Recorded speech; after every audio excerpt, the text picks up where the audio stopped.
Ghana, for a very good morning to you. Welcome back on the AM show. And you know, when you see me like this with my slides behind me, I'm going to be talking hard about matters crucial to our national life.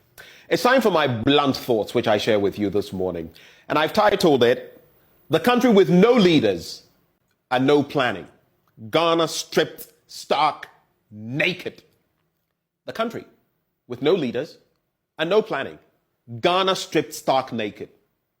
Now, before you contest me, before you question the title to my blunt thoughts, reflect with me on what I'm about to say.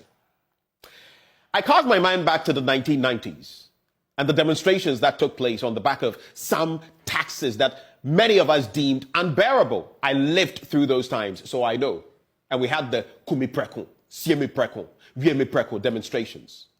Isn't it curious that one of the people who led these demonstrations is now heaping so much suffering, taxes, levies, burdens on the backs of ordinary Ghanaians? Who would have imagined that Nana Addo Dankwa Akufo-Addo would lead us into this ditch? Who? Who would have thought of that? Even now, the football investors, as they call themselves, those who like to bet, are going to be taxed about 10% on their winnings. Interesting times indeed. Look, I have my own concerns about these betting entities and all of that. I have my own faith and what my understanding is of that, okay? All that is there. But young people are struggling to keep body and soul together in this country, to keep flesh on bone. And then, if they go and get something little from, some gaming here and there, you want to tax that one too? How wicked can we be?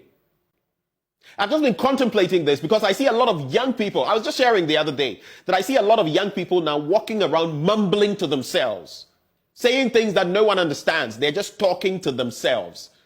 We're leading a lot of young people in this country into early crises, health crises.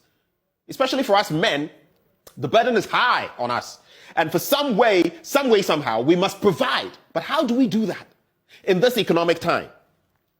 You know what? I have a song for Akufo-Addo this morning. A song dedication. Ube kunya preko nane. Ube siye yenga siye yen preko nane. Ube vie preko nane. Those were the titles, the themes of those demonstrations in the 1990s. Kumi Preko, Siemi Preko, Viemi Preko. Yet you're doing that to us today. Look at our economic situation. Look at where we find ourselves. Recently, the Business Insider Africa, quoting from the East African, cited 5 countries that are in the doldrums when it comes to debt in Africa. They cite Egypt, Tunisia, Zambia, Malawi, and guess which country is at the apex of that list? Ghana. Now, we're going to struggle, even if we get that IMF deal, to bring our debt to GDP ratio from the almost 100% it is at to about 55%. That's going to be quite a gargantuan task, a Herculean task. But how did we get here? I'll be going through some of the slides shortly, and you'll see how reckless we've been and how we've ended up here. Again, I want to caution us Ghanaians, as these politicians come to you ahead of 2024, watch them carefully. They'll come and do so many things. They'll come and, cook banku with you, prepare banku, play cards with you, eat kokonte and pepper with you. All be lie. After all lie, be lie. Be so. So watch them.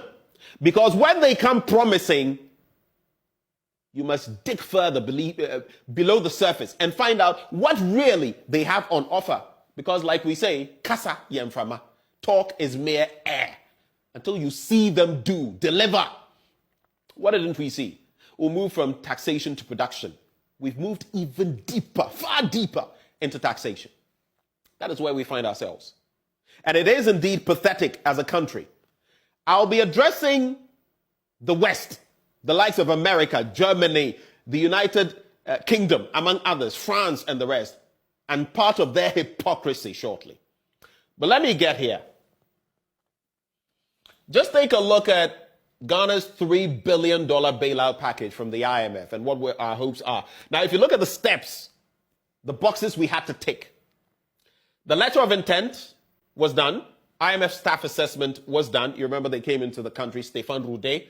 IMF staff report and approval. Domestic debt restructuring, which we had to force down the throats of ordinary Ghanaians to the point where even pensioners had to literally beg to be exempted.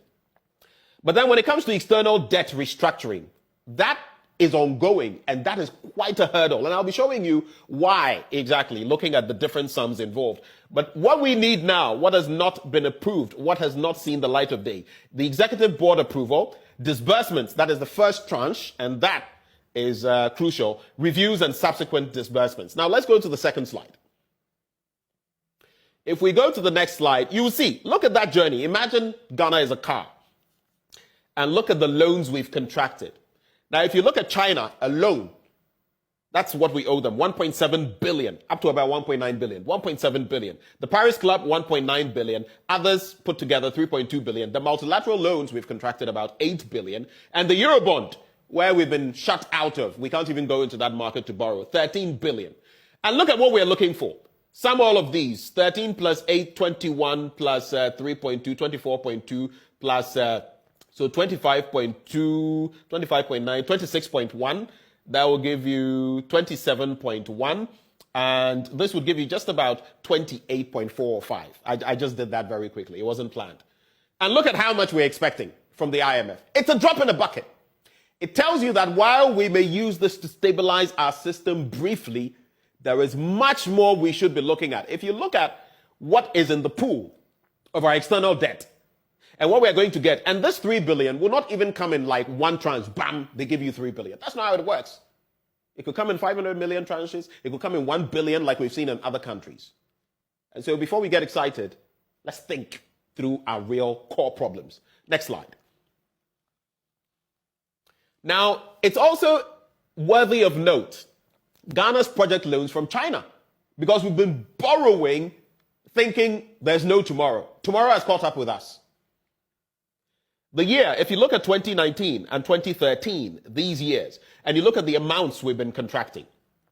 So in 2013, $150 million oil exports in terms of Integrated National Security Communications Enhancement Network, the Alpha project as it was called. Again, 2013, 850 million oil exports from the Western Corridor. We harness our resources to these loans. Then 2019, 211 million oil exports, Accra Intelligent Traffic Management System and road completion. And again, it's questionable what we use some of these sums of money for. And then 186 million in terms of oil exports. Again, we tie our resources to these loans. And sometimes we have nothing to show for them. Look at some of these projects. Fishing landing sites project. Today, the fishermen are still weeping. Let's go to the next slide. And that is how we've ended up here.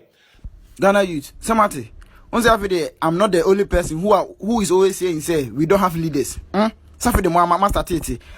say we have people like this who are also speaking up. We have intelligent journalists like this who are also speaking up. They be catch them say Ghana we don't have leaders. Why is saying we don't have leaders? Some of the matters here. Very soon, say Ghana here as you speak, we don't have leaders. Apart from Nkrumah, we have not gotten any leader. Me catch that one.